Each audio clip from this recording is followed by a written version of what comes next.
Olá pessoas, meu nome é Luciano Ludovico e vamos para mais uma questão de matemática do Enem, que diz o seguinte: o índice pluviométrico é utilizado para mensurar a precipitação da água da chuva em milímetros em determinado período de tempo. Seu cálculo é feito de acordo com o nível da água da chuva acumulado em 1 metro quadrado, ou seja, se o índice for 10 milímetros, significa que a altura do nível de água acumulado em um tanque aberto, em formato de um cubo com 1 metro quadrado de área da base, é de 10 milímetros. Em uma região, após um forte temporal, verificou-se que a quantidade de chuva acumulada em uma lata de formato cilíndrico, com raio 300 milímetros e altura 1.200 milímetros, era de 1/3 da sua capacidade.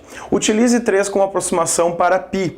E aí ele pergunta, o índice pluviométrico da região durante o período temporal em milímetros é de... Então, pessoal, primeira coisa, a gente tem que entender essa relação do índice pluviométrico que ele comenta.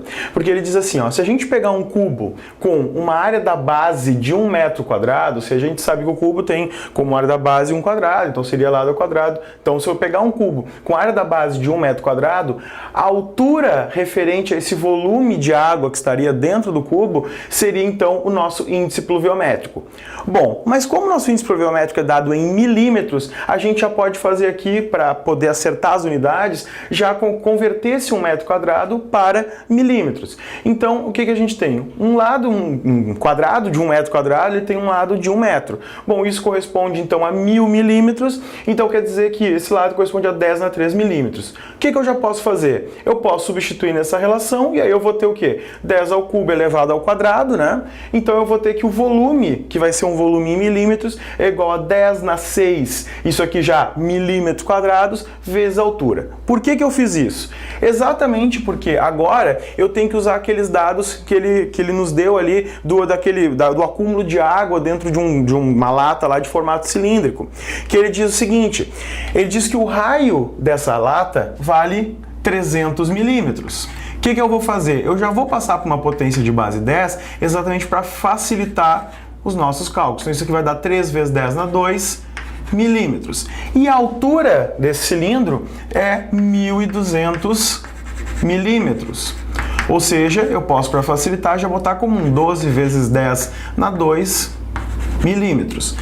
O que eu vou fazer? Agora eu vou descobrir, então, o volume de água acumulada em milímetros cúbicos. Então, eu vou utilizar para isso, então, a relação do cilindro, que seria πr ao quadrado, que isso aqui é a área da base do cilindro, vezes a sua altura. Então, isso aqui vai ficar, como ele pede para assumir para π 3, então vai ficar 3 vezes o raio ao quadrado, que é 3 vezes 10 na 2, isso aqui tudo ao quadrado, vezes a altura, que é 12 vezes 10 na 2. Fazendo todas essas contas, o que a gente chega na conclusão é de que esse volume, então, da lata seria, então, 324 vezes 10 na 6 milímetros cúbicos. Só que o detalhe é que ele fala assim no enunciado.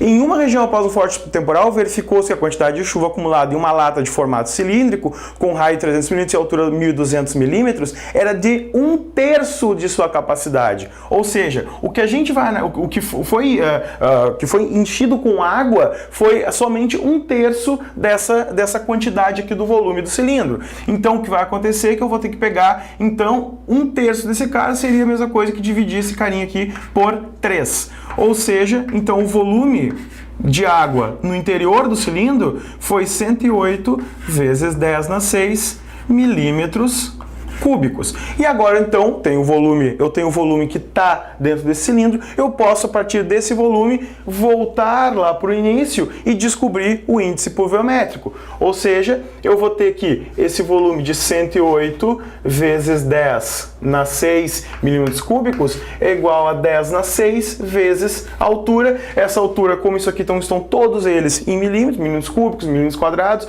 essa altura vai ser dada em milímetros, que é exatamente aquilo que a gente quer. Fazendo essa conta, eu vou ter que 108 vezes 10 na 6, dividido por 10 na 6, vou cortar, e isso aqui então vai nos dar um índice pluviométrico de 108 milímetros, que é aquilo que se apresenta na alternativa D.